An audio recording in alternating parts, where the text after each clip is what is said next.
So I invite Isuru to take over and conduct the session. So please, now you're the host. Thank you. Okay. Okay, let me share my screen. Yes. Okay. Good morning, everyone. So this session is about planning next 5 years of your life. And if you're about to start your career as a software engineer, this is for you. And it doesn't matter that if you are coming from 4th year, the 2nd year, or even the 3rd year of your degree program. This applies to you as long as you are planning to work as a software engineer. So first of all, why I am here, why me? My name is Isuru Samarasinghe, and as Mr. Thilina mentioned, I completed my bachelor's in Rohan Engineering faculty. Then I joined a Sri Lankan software company named CodeGen International. I started my career as a software engineer there. I also have a master's degree in information security. And 1.5 years ago, I kind of took a drastic decision and joined a 100% remote international company. So even once the pandemic is over, I'll be still working in home, working remotely. I'm here because I am one of the individual who is working for an international company while also staying in Sri Lanka. So with this workshop, I'll be sharing my 2 cents about how to plan your next 5 years as a software engineer. Okay.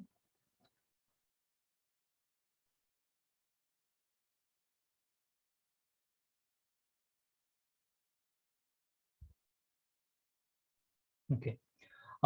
First of all, let's compare local versus international jobs. As you can see in this slide, I'm trying to do a comparison. Keep in mind that there are companies in Sri Lanka which has international tag at the end of their name.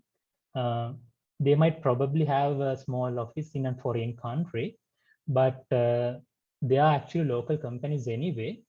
Even if they do offer you working from home, that is going to be a local company.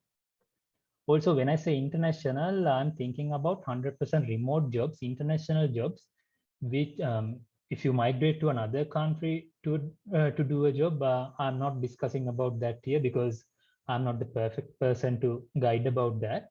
So it is not about migrating or anything, just doing remote jobs, staying in Sri Lanka.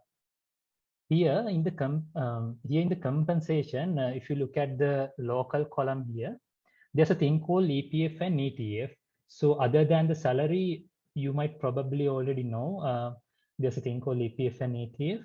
So that is more like a pension fund which the company contributes. So let's say if you are getting paid about 100,000 per month, 100,000 rupees per month, then the company pays extra 15%, like 15,000 LKR into not your bank account, but another account maintained by the Sri Lankan government. Some part of that money you can withdraw when you reach to age 55, and also some portion can be even withdrawn before. So when working for a local company, that is like one of the benefits. They are contributing to your EPF and ETF that has been saved for you so that you can use it later when you get old. Then also local companies are helping you to pay pay your medical bills. Let's say if you took some medicine from a dispensary in your village, and if you have valid bills, they are going to reimburse that money up to a certain limit. Then we have the health insurance as one of the pros in local companies. That means if you are hospitalized, the company will pay the bill up to a certain limit. Let's say your wife is about to deliver a baby and you admitted her to a private hospital, something like 9 wells. So do you know that for 3 days in a private hospital, it can cost you around 3,500 350,000 rupees for just 3 days. So that is kind of good money. So company is going to pay that for you on behalf of you. And keep in mind that if you get a permanent disability, like if you are faced with an accident and you lost either your both eyes or your both hands and legs, then you cannot perform your duties as a software engineer You cannot click the mouse or click the keyboard. In such case, not a single company is going to handle that scenario. Basically, you will be out of the work, but so that you have to have some backup plan if you are going to uh, take care of your parents or even your family. So when I say health insurance, it is purely paying hospital bills. And when working for a local company, you have other perks like they have annual parties, they have paid leaves, and also these annual trips and everything. You'll probably start to wonder what's the point of having annual parties, because imagine you are watching a movie on a weekend, chilling. All of a sudden, your wife will complain. Everyone is going somewhere during the weekend. They are posting photos on Facebook. Why aren't we going somewhere? So it is a nice to have thing when working for a corporate company. So those are good perks coming from a local company. So and also one other good thing is most Sri Lankan companies, they actually uh, offer to pay for your higher studies as well. If you are planning to do a master's degree or even a PhD, they will kind of sign a contract with you so that you have to stay in that company for X amount of years. But anyway, they are going to pay you a higher studies bill as well. Now, if you look at the international columns, there are no pros like health insurance, annual trips, and stuff like that. But when it comes to the salaries, normally it is like 3 times, 4 times, even 10 times greater than what local companies are offering. And also one of the good thing is you are getting paid in a foreign currency. There's no income tax when it comes to foreign companies, because Sri Lankan government wants to encourage people to bring more foreign revenue. That is why there's no tax for them. So the amount of tax money you can save just by working for an international company is great, because from my personal experience, I've been paying tax for the last 7 years. Paying tax is good. I'm not saying it is bad, because from those tax money, that's how we completed the bachelor's and also the high school studies. But the message I'm trying to convey is the amount of tax we are paying. I could have buy a small car with the money I have spent just for the salary tax for the last 7 years. So you can imagine what kind of a number that is. So yeah, so I have a quick salary comparison when it comes to local and remote jobs. So let me show that. Okay, I'm comparing a local company versus international. Let's say the local company agrees to pay you 300,000 rupees per month. I know this is not a starting salary for a fresh graduate. The reason I picked this number, because the salary is getting taxed once you reach the 250,000 rupees per month. So that is why I bring this number. And you have to pay a small percent of tax just for the government. And I told you before, as kind of monthly allowance, company is going to pay you extra 15% just for your EPF and ETF. You cannot cash out that money, but end of the day, that is some saving for you. And when it comes to the annual allowances in a local company, I told you they are going to pay you medical bills, even if you get medicine from a village dispensary. And probably most companies are offering 40,000 per year, 50,000 per year. So I have selected 50,000 here. And when it comes to insurance, most companies are offering to pay 500,000 of hospital bill.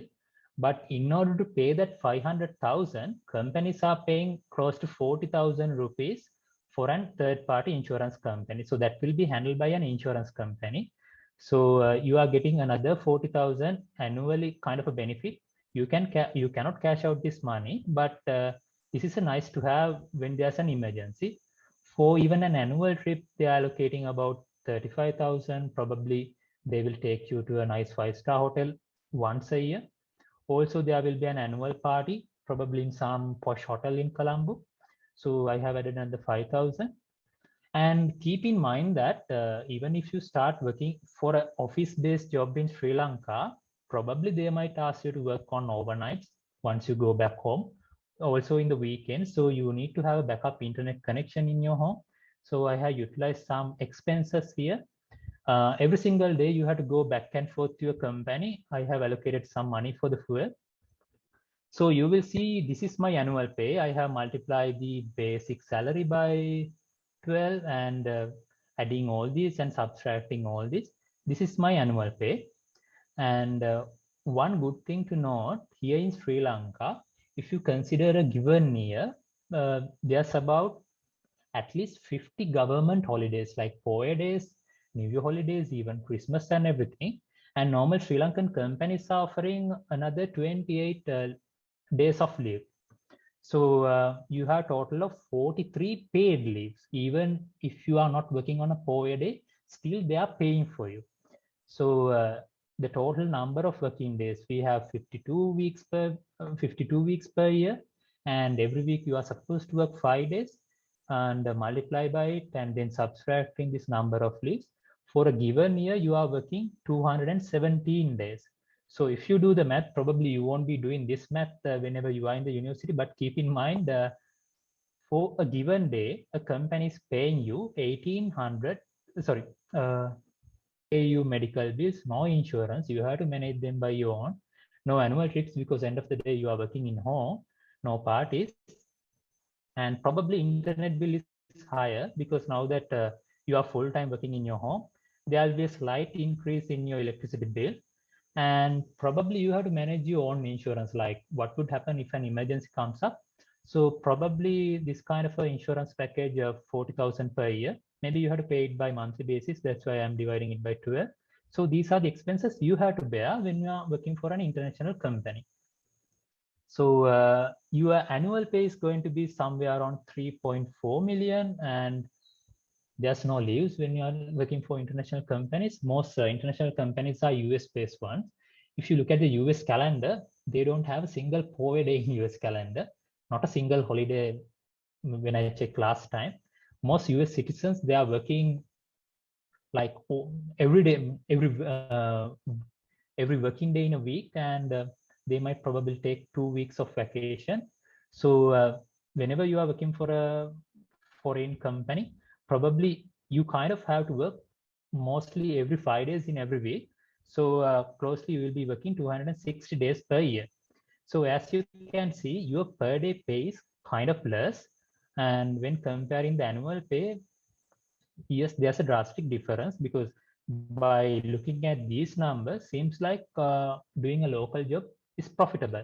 But in my previous, in this slide, I show you that sometimes the salary is 3% or basically 3 times or 4 times greater. So I'll upgrade this to 900,000. And you will see that annual pay was increased to 10 million per year. And also per day pay is 40,000 per day. So that is a good international company. So anyway, they are paying good money annually, and also your per day pay is great. And yeah, so let me come to my presentation. Okay.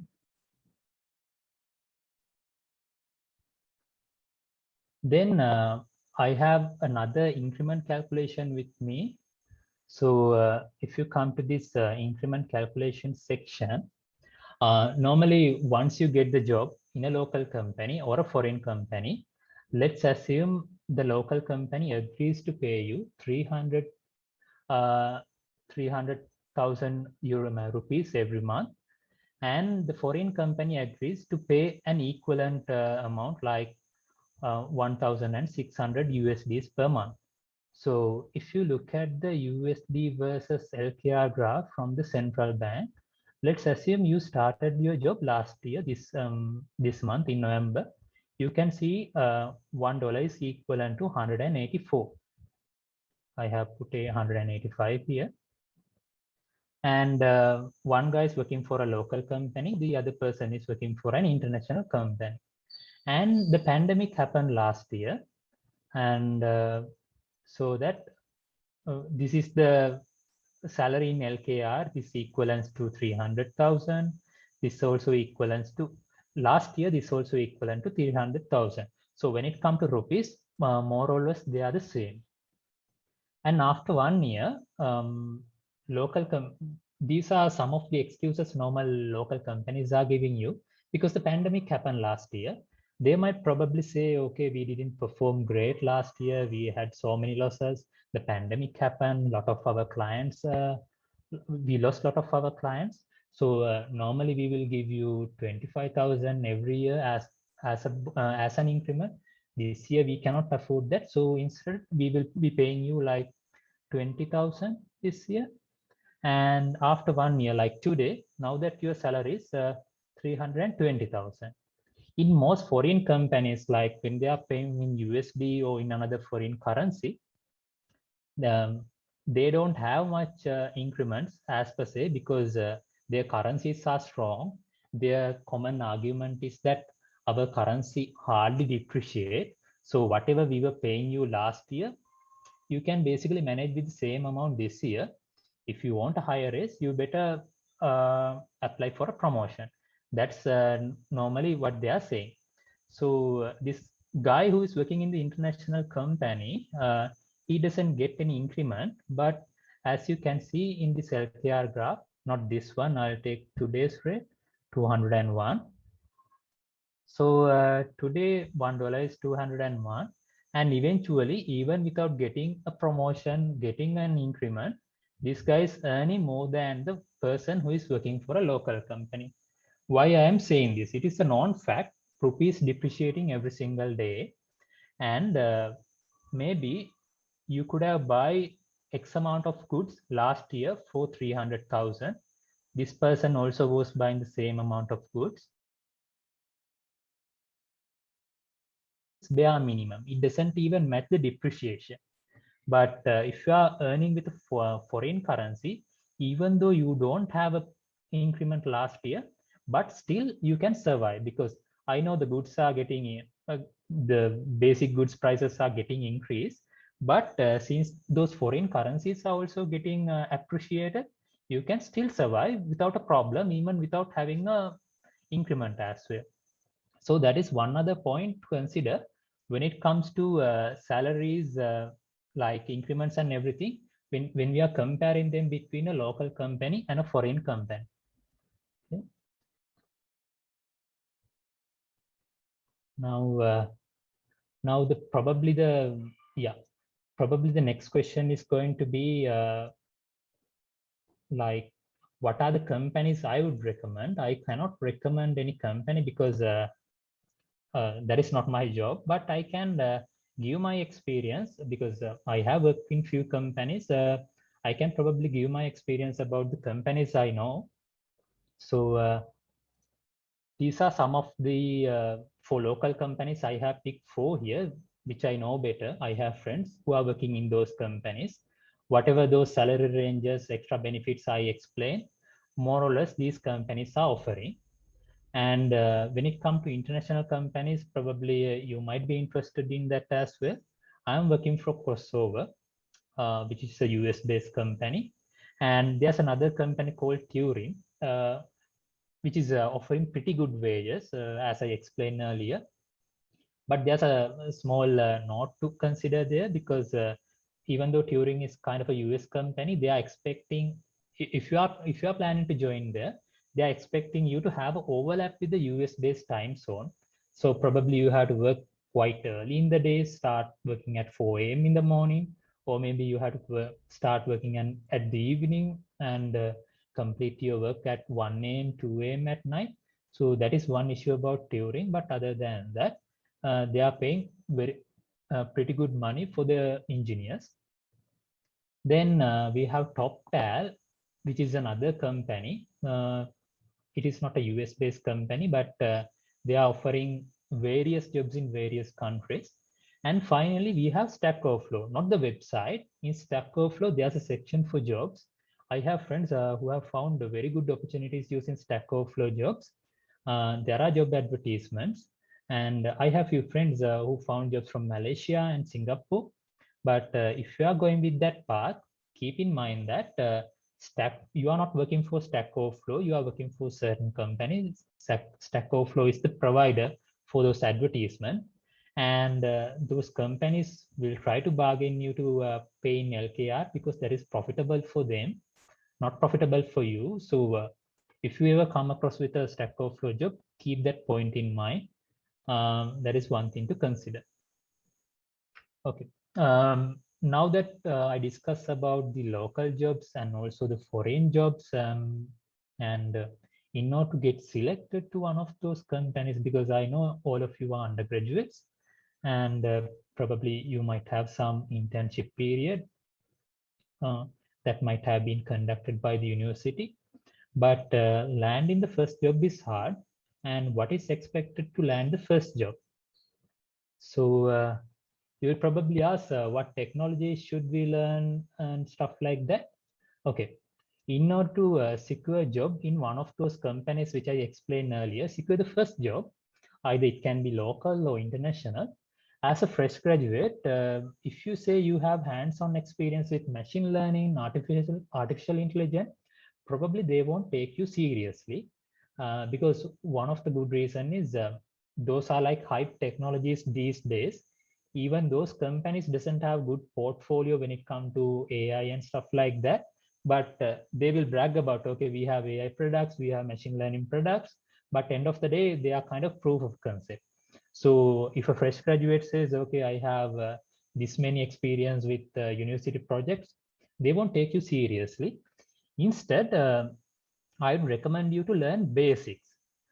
When it comes to a program language, I'd strongly advise to master probably one programming language. When I was in the university, I was quite decent with Java back in the days, even right now. But eventually, when I joined to the current company, I was asked to code with Python. There were very good technical reasons. Python was much more performance oriented when it comparing with Java. There's no argument which is better, but as long as you are quite decent with one programming language, you can easily switch to another one without much of a hassle. Because even today, even right now, I don't remember the exact syntax, how to write a for loop using Python. I Google it, that's it, because I know how to do that using Java. I don't have to learn all the programming languages in the world. But if you doesn't even know how to write a for loop, you can't Google it whenever you are doing the job. You need to know the basics, at least from one programming language. I believe you have been taught probably Java or Python, so brush up that knowledge. And when it comes to web technologies, back in the days, I used to develop web applications using plain JavaScript. Now that Angular is there, so it wasn't, if you know something, if you are master of something, it is not that hard to switch to another. Because I learned Angular when I was doing my previous job, and there was a time I knew both JavaScripts and also Angular, and I had to face an interview for a different company for the position of head of development. And in that company, they had a massive React project, and they were looking a person like the head of development to oversee a set of architects. And in my interview, one of the questions they asked, how good you are with React? I told them, I haven't used React before, but I'm pretty good with JavaScript and Angular. And the interview happened on a Friday. And I also told them during the weekend, I can simply follow a Udemy course about React. And by Monday, I'm good to go. I'm pretty sure within 2 days, I can learn React because I know the basics when it comes to the web technologies. So there were like 8 good guys who are coming from very strong React background. But fortunately, I was selected as the top candidate in that interview. So that is a good thing. If you know at least one technology, you have mastered it up, you can easily switch to another one. So when it comes to mobile app, I used to develop mobile apps with Android using Android. Right now, I doesn't even know what is the latest SDK version because I haven't developed a single app within last maybe couple of years. But if you are asking me what technology you should learn these days, if university isn't teaching you any mobile technologies, I would recommend to learn Flutter because that is like the trend these days. If you know Android, yes, brush up that knowledge. You don't have to move to a technology like Flutter. But if you don't know any single mobile app development technology, maybe I recommend you to learn Flutter. Then the other one is about databases. I remember there was a very good course in the electrical department called database systems. Back in the days, it was taught by Dr. Cyril. I don't know who is teaching that now, but I'm pretty sure the content might be a little similar. So if you have if you have participated for that lectures and you have the lecture notes, go through it again, and I can guarantee you are in good hands, so that you know database. You have enough database knowledge to land your first job. No questions about that.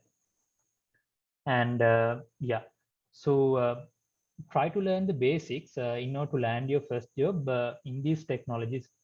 You don't have to learn Python, but in these categories, at least learn one technology, master it.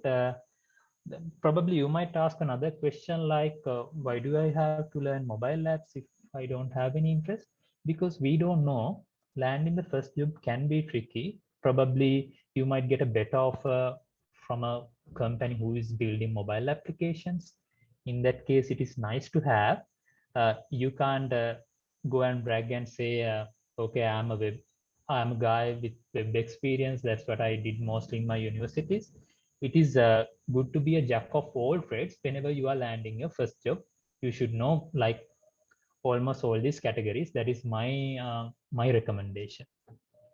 Then these are about technologies to learn. Then there are probably some concepts to learn as well.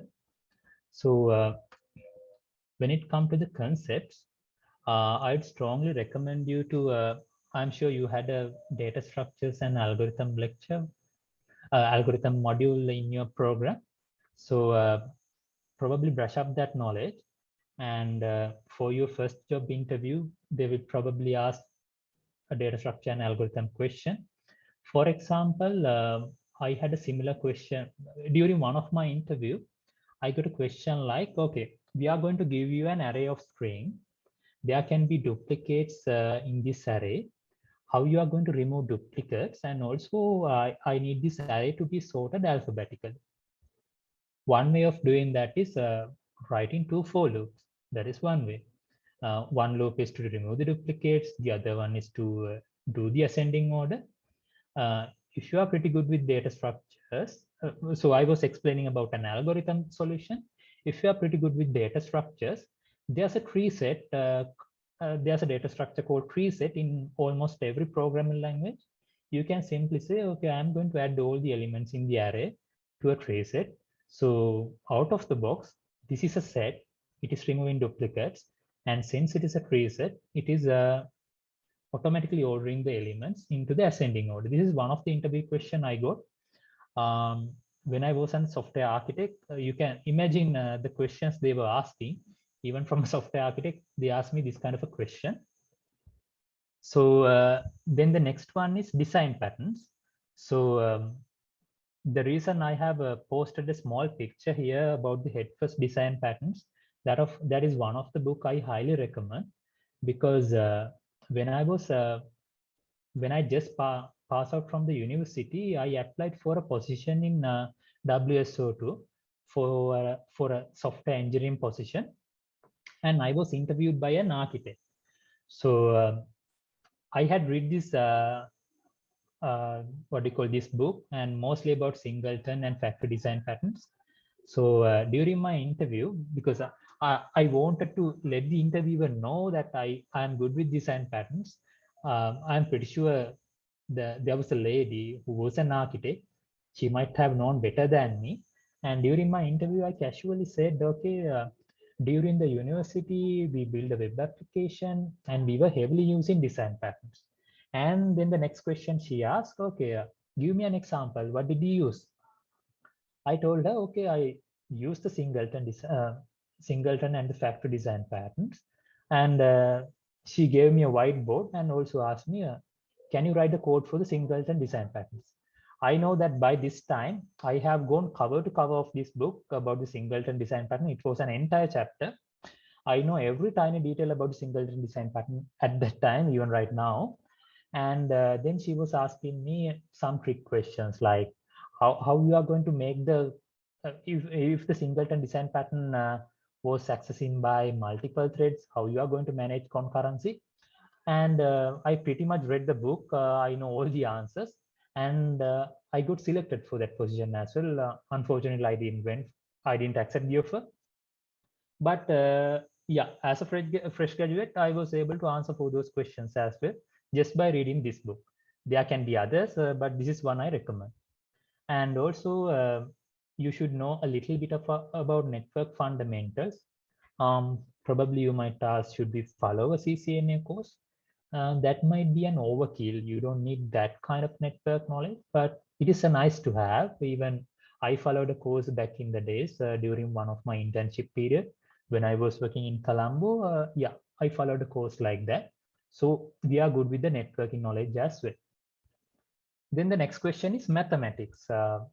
This can be very contradicting because there are some influencers in software industry. They are saying yes, you need mathematics, but I can say from my past 7 years of experience, I've been working with very big players in the software industry, and in all of those companies they had bare minimum artificial intelligence products. So I didn't have to use mathematics at all. And so 100% of my time, the only mathematic operations I had to use, one was addition, the other one was subtraction, then multiplication, and also divide by the operator. That's it. No integrations, no differentiation, not anything else. Only those four basic operators. Even we are getting taught, we are getting taught about those things even during the school, probably during the grade 5, I think. So that was more than enough for me to survive 7 years in the software industry. Because even if you look at some $1 billion companies, still they are using these basic fundamental mathematical operators. So with my experience, I'm not sure whether you need that kind of extensive knowledge in engineering mathematics. This is the recommendation I can give you. It is a nice to have. If at any point, if you had to deal with machine learning or uh, artificial intelligence, probably you might need to use mathematics, but I never got the chance. Then the next topic I'm going to discuss how, because now that you know what technologies to learn to land your first job and what concepts to master to land your first job, and yeah, to get your first job. And once you get the job, how you are going to succeed. So in this slide, I'm going to discuss how you are going to supercharge your career. So as you can see in this one, here we have the entry-level jobs like software engineer, senior software engineer. Then you have to climb in the ladder. So when you start as a software engineer, probably within 2 years, if you are performing decent enough, within 2 years, the management will promote you to a senior software engineer. No questions about that. But there are small tricks. You can reduce that time to 1 year. Even within 1 year, you can get promoted. How you are going to do that? Let's say 10 engineers from Ruhuna engineering faculty was hired by one company, and all the 10 individuals were assigned to a single project. And there are certain technologies this project is using. So most guys, they doesn't put any extra effort to learn those technologies. They will just let the time to decide it. They will let the time to teach them automatically. That happens. That is one way of learning new technologies. Eventually you will learn. But one out of those 10 guys, let's say you, and you are spending your first week, second week, or the third week as a fresh employee in the company, you are spending your weekend watching Udemy courses about the technologies this company is using. And eventually, within a month or two, the management will start to realize, okay, we hired 10 guys from Rohan Engineering faculty. 9 of them are good, but there's one exceptional guys. is performing much better than the other 9. So you will be start to recognize as a superstar from your batch. So management will probably decide after 1 year, maybe one guy is performing great. How about we promote that person to a senior software engineer? That is one way of getting promoted.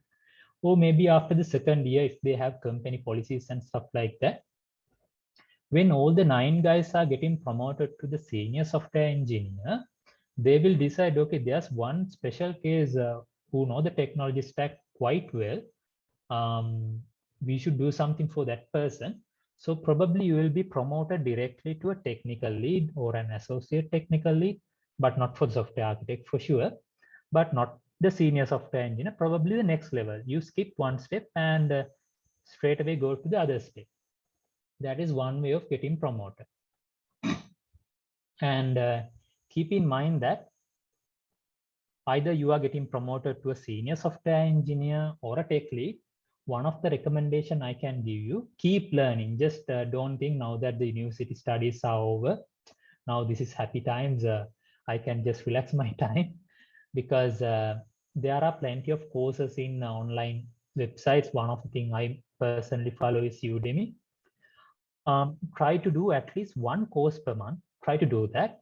And now that you are getting paid by a company, probably you can pay for the courses as well. You don't have to download torrents.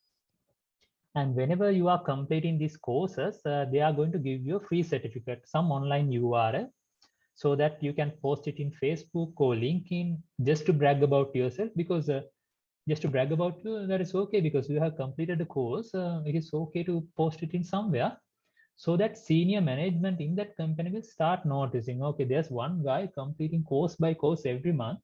Even senior people are not doing that. So eventually in that company, you will be identified as a go-to person. Whenever there's a technical new technology to implement, probably you will be like the go-to person. You will be consulted. So yeah, so whenever you are in this tech lead role, and yeah, whenever you are in that tech lead role, probably in that time you are pretty much good with the technical stuff. Now that you have to quickly learn the business domain. Let's say you are working for a company who is building LMS solutions for universities like Software Engineering faculty. So you know nothing about what happened inside university, and you quickly learn what a semester means, what GPA means, what a module means, and also what are the credits and stuff like that, because you didn't know that know that before. You only knew the technical. So whatever the company you are working for, quickly learn the business domain they are doing, because otherwise you can't go to the management level. Probably even the software architect and also the senior engineering manager, you can't go to that level unless you don't know you don't have the good business knowledge. So when I was working in CodeGen, there were dedicated business analysts to do presentations, but my team, we didn't have any business BS, because I was quite good with my English, and also I had good presentation skills because I eventually learned them. So whenever there was a client presentation or a product demo, I was kind of the go-to person for the management, because I know the technical and also I know the business domain.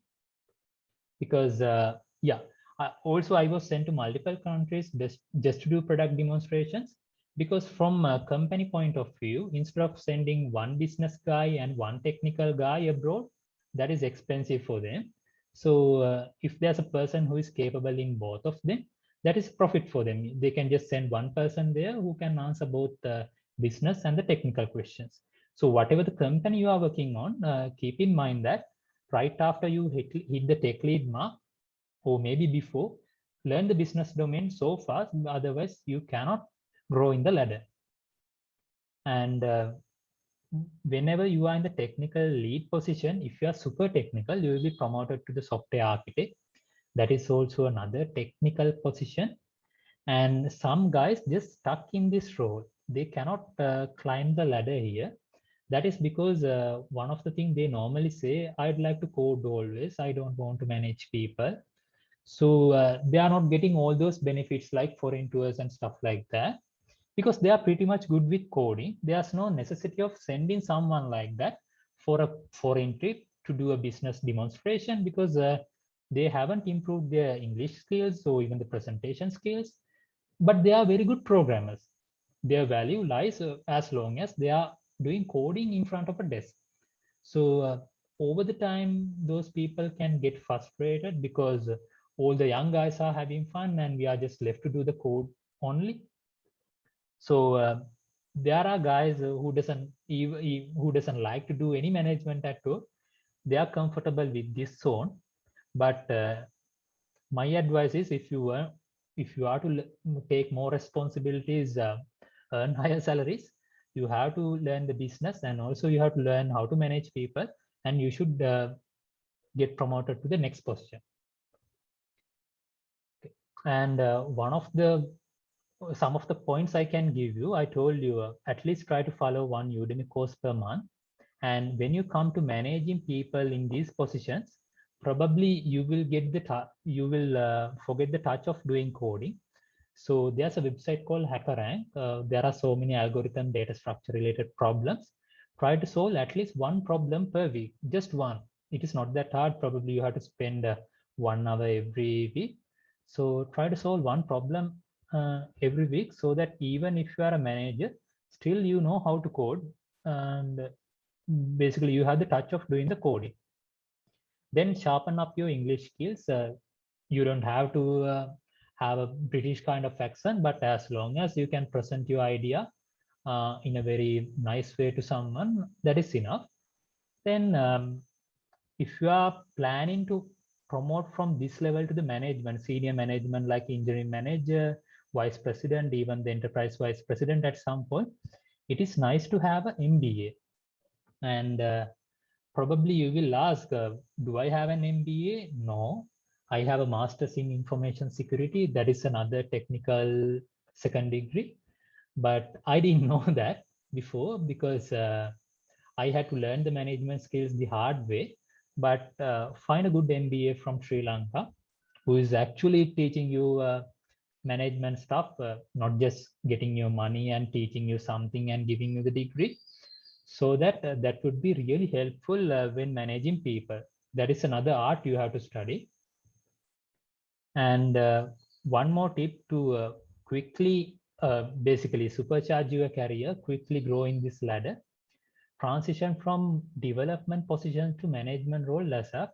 Just don't always try to, okay, this particular problem, I'm the only single person who can develop this, I should do it with my hand, I'm the only person. Always try to get it by using some other developers. Try to assign your work to the fresh fresh engineers and try to get work done out of them. In the meantime, you can review their code and advise them, coach them, but always try to get work done using other people. That is one of the skill you have to master. Then there are possible challenges which can come whenever you are growing in this going in this ladder. One of the challenges finding your first job. That can be extremely hard, because I have experienced that. Because I have experienced that, because right after you pass out from the university, you need money. And also probably your relatives will be asking, why haven't you had a job yet? The other person also have a job. So you can't always stay at your home. You should keep applying for the job. So finding the first job can be extremely, I'd say, extremely cumbersome and a time-taking process. So that is one of the challenge you have to face. Then once you have the first job, within first year or the second year, everybody want to buy a nice car or have their wedding, and they are spending too much money for the loans. So let's say if your salary is 100,000 rupees per month, I have seen some guys who are taking loans just for the cars. The installment is 60,000 rupees per month. You only have another 40,000 to spend for your day-to-day needs, and you are not enjoying your money. You are just paying majority of your money just for a car. You don't have a time to enjoy your hard-earned money. Don't try to do that. There's a rule called one-third rule. If you want to buy a car, yes, spend 1/3 of your income, not just for the car loan, but for the car loan, the two services you had to do every year, the tire replacement, fuel, and everything, and save another 1/3 for the as saving, so that you can use it for the investment later. Probably, if at some point if you have saved enough money, probably you can think of starting your own company, so that you have enough fund. You can spend the other 1/3 just for your expenses. If possible, try to follow that rule, because we learned this the hard way. um, Also, we also kind of, most of my fellow engineers also kind of fell into this pitfall. Then there's another problem. When you are in the company after 2 years, 3 years, it is very hard to get promoted. Either they lack technical skills because they only know the company domain, or they are super technical but they lack the management knowledge. In my previous slide, I explained what to do about those two things: following Udemy, or trying to manage the people whenever you are staying in the company. But there are some engineers who get extremely comfortable when working in a company. They don't learn a new thing. They just know the business domain and whatever the technologies in that company, they learn nothing new. So eventually they become business domain experts, but not the technical experts. So because of that, they cannot get promoted. And there's another challenge. If you have to face an interview for another company, you cannot even find a job. The reason is that from your previous company, you know the business domain. Let's say you have been building LMS softwares for the universities, and you are applying for a taxi company, something like Uber or maybe PickMe, to do their software. Now that you know the LMS business domain, you cannot model that to the new one, because you have become a business domain expert. And also you only know the technologies with the previous company was using. You don't know what is outside, because you haven't followed any online tutorials and stuff like that. You haven't spent that time. So you will struggle. And it is less likely to, because I have seen some people after 3-4 years, it is very hard to get promoted in the same company because of certain reasons. And even the company management know you cannot find another job. So they are kind of reluctant to give you an increment as well, because companies by definition, they are there to earn profit. So if you are working free of charge for them, they are more than happy. And also if they can give you like a lower increment, they will do that, because they know you cannot find another job in another company. You are so much attached to this company with the technologies and the domain. And last but not least, the bigger piece of the picture in the life, you have to finance a house at some point. So if you plan to stay in Colombo and also planning to do a local company job, keep in mind that, mark my words, you cannot finance a house from Colombo 1 to 50, because salaries are in that level. Because you can go for a house in outer Colombo like Aturugiriya or Homagama, but even to do that, you have to pay for like 20 years of loan. Imagine you are applying for a loan, you have a kid right now, a newborn kid, and by the time that kid gets selected to the university, or maybe in the first year, then only you can complete your housing loan. You can see that kind of a gap is there between the Sri Lankan market rate in the software industry and also the expenses. So I can guarantee you that I don't know a single person who has a house in Colombo doing the software engineering, because maybe they have, because they got from their parents. But with the Sri Lankan software industry wages, if you want that luxuries, it is not necessary to have a house in Colombo. If you can work from remote, staying in your village, if you are okay with that, that is okay. But keep that in mind. Rates are not that great if you want to buy any luxuries around Sri Lanka.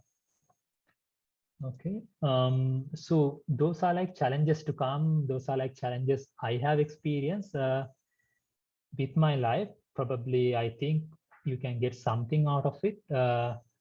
I'm pretty sure you will look at the salaries and negotiations better whenever after this session. And I strongly recommend you, whenever you are facing your first interview, don't ask questions like, okay, what are your insurance limits, and are you offering free fuel, or those stuff, because the interviewer might get very offended, because you are a fresh graduate, you don't have much say in that.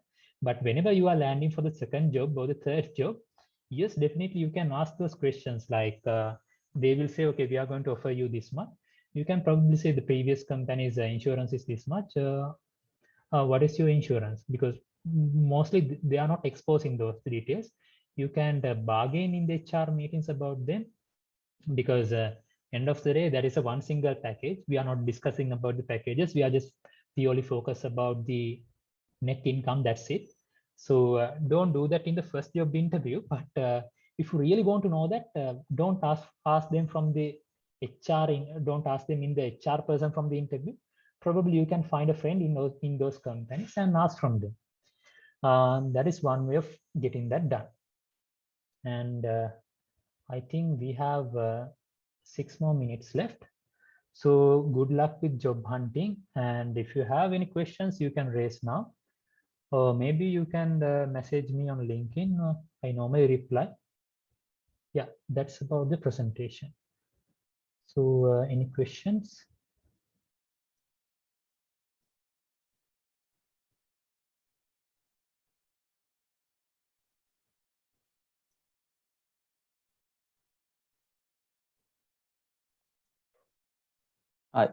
In the slides, you mentioned some technologies that are to be learned. So is it same for the international market and the local market? Well, when it comes to international market, they don't care about cloud specific technologies. Let's say here in Sri Lanka, if you are trying to apply for a job, they will ask, do you have AWS experience? Do you have Google Cloud experience? But in the international market, they don't care about cloud stuff. They just want to know the basics. They will probably ask you to write some algorithms, and they will ask questions about the data structures and basics. Have you had an experience with databases? What are them? And that's it. So like because I had some REST API experience with Spring Boot, but now that I'm not using it, I'm using AWS Lambda. As long as you know what is a REST API means, you have written something in any language before, international market is okay with that. It is a nice to have AWS experience if you can write for AWS Associate Architect position. There's an example, AWS Associate Architect, kind of a name like that. If you can get a certificate like that, that is a nice to have, but not mandatory for the international market. Because one other thing is in international markets, they don't have business domain experts. They have very super technical people who know the technical stuff. So, and you should be a super duper coder. That's why I told you at least practice one question in the HackerRank as well. Any more questions? Yeah, can you explain a bit about the process that's going on when you're applying to a international job? Like, what are the steps that we should follow? Okay, I have hands-on experience with crossover. I have some friends who are working with TopTal, and the other one is Turin. I had chats with them. More or less, the process is simple. First of all, they are checking your IQ level. There are tests called CCAT. If you Google it, you will find some examples. So you have to have a certain IQ level in order to get into those positions. In order to apply for VP and above, the IQ level has to be very strict, because what they are measuring is if you get a problem, how long will it take you to take a decision one over the other.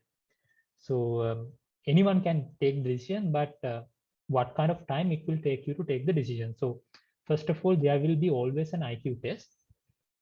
Then there will be a small English test, like just to measure your speaking ability.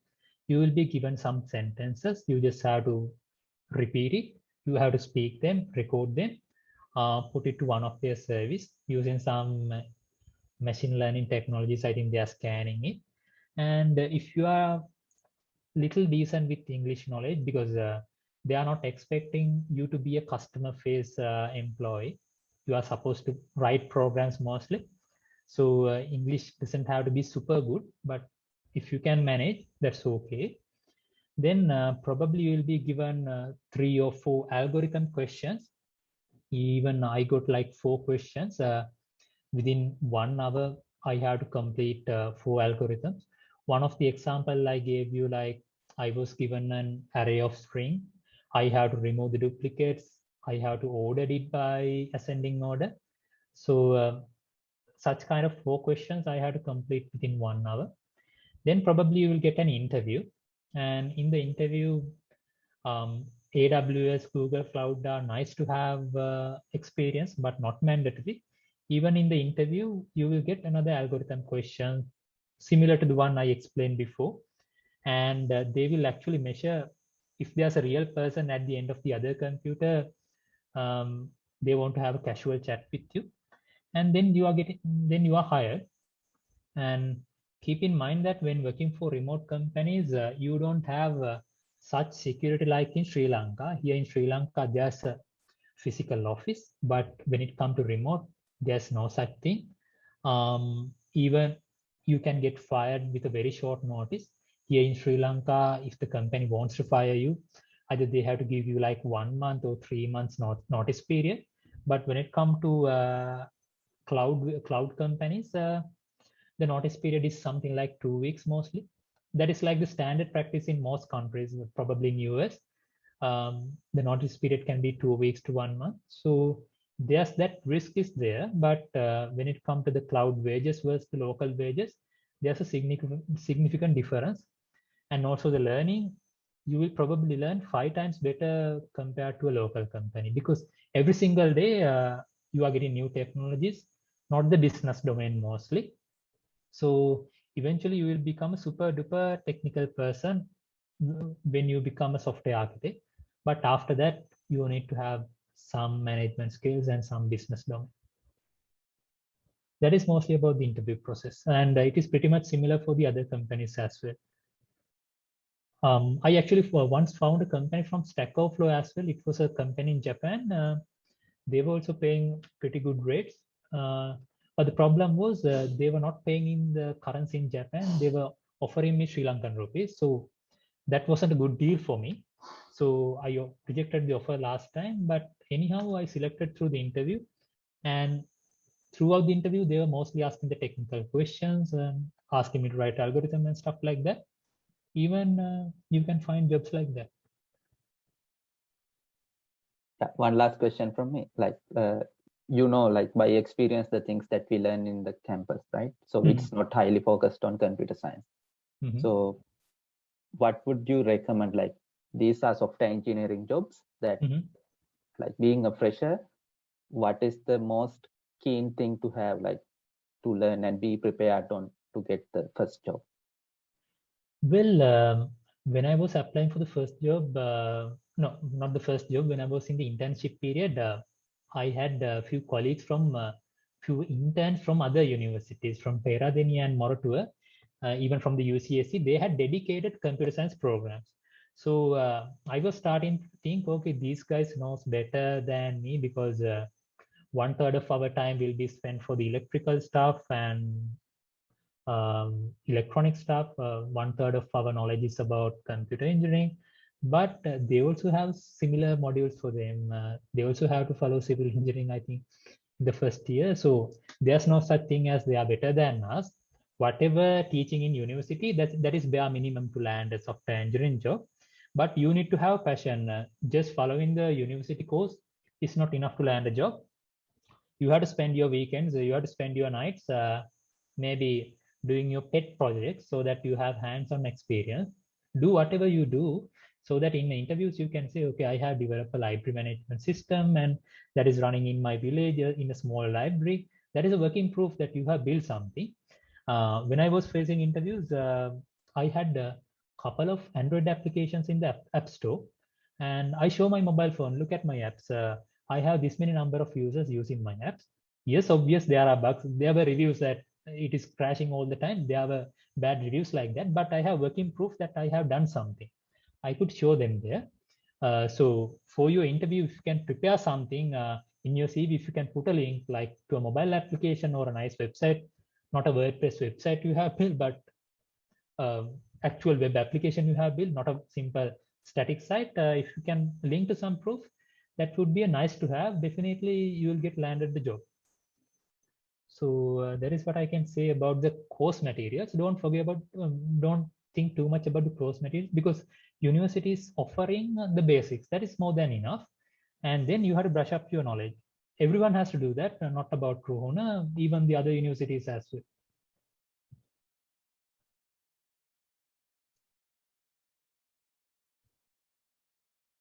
Any more questions?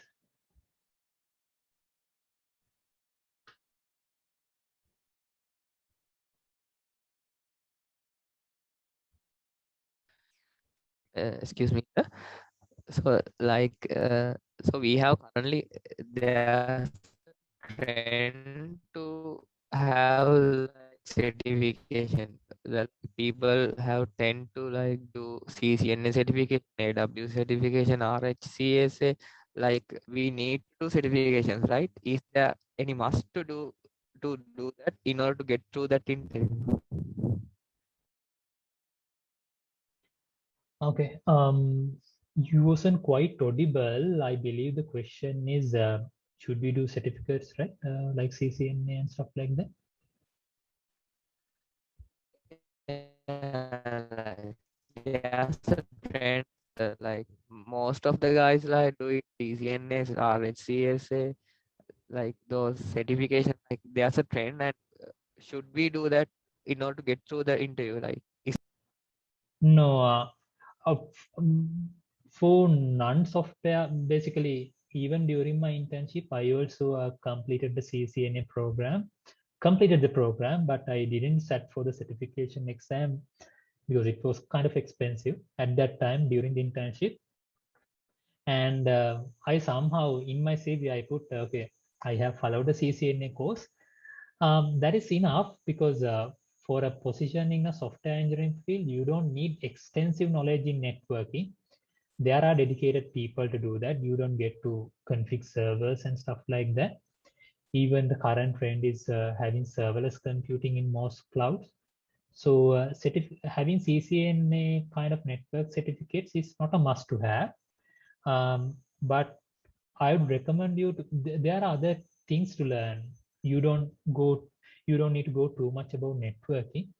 Back in the days, we used to do Java certification courses. I have two of them, but in none of the interviews, they don't even open my certificate file. They are not checking whether if I have a degree or not. Even I took the file, but later in the days when I was facing for the architect interviews, I don't even take the file as well, because no one is checking that. They are checking the LinkedIn profile, they are checking the Facebook, they are checking the CV, and just asking the question based on that. So you don't. I don't recommend doing expensive certificates. Even before I told you, it is nice to have doing an AWS certificate. But as long as you can follow an online tutorial, you have the knowledge. Certificate is a nice to have. Whenever you join to a company, probably the company will offer to pay you for the certification, because certain companies need to maintain some number of people with AWS certification and stuff like that. Then you can do it. Before that, during the university program, it is a nice to have, not mandatory. Even without it, you can still land on the first job. I got it. Thank you.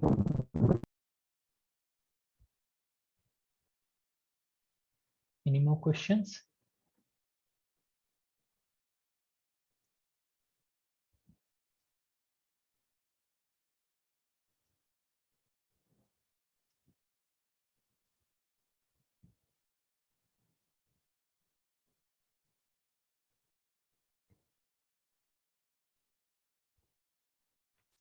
Okay, Mr. Tilina or Mr. Manik, if you don't have any further questions, maybe we can wrap up the session, right?